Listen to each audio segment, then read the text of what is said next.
এটি একটি প্রক্রিয়ার মধ্যে আছে।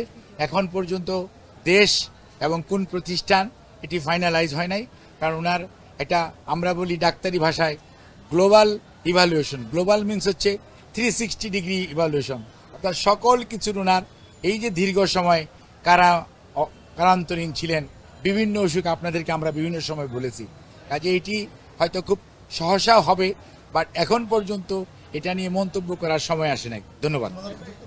এটি মাননীয় মহাসচিব যেটি বলেছেন, আমি একজন চিকিৎসক, মনে রাখতে হবে আমি রাজনীতির সাথে সম্পৃক্ত, কিন্তু সর্বোপরি আমার দিন শেষে আমি একজন চিকিৎসক।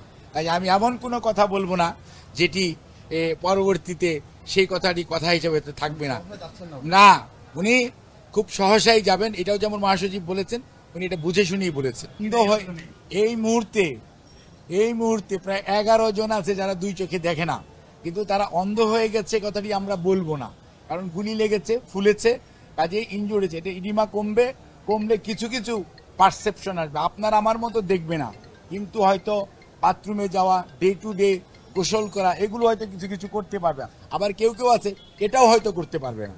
কাজে এটি এই মুহূর্তেই কমেন্ট করে, আর এটা তো মাত্র একটা হাসপাতাল, এটা সারা বাংলাদেশের চিত্র না, বাংলাদেশের চিত্র আরো ভয়াবহ হতে পারে। আমরা জানতাম যে গুলি মানুষ হাঁটুর নিচে করে, যাদের হাতে অস্ত্র ছিল, অর্থাৎ আইন শৃঙ্খলা রক্ষাকারী বাহিনী।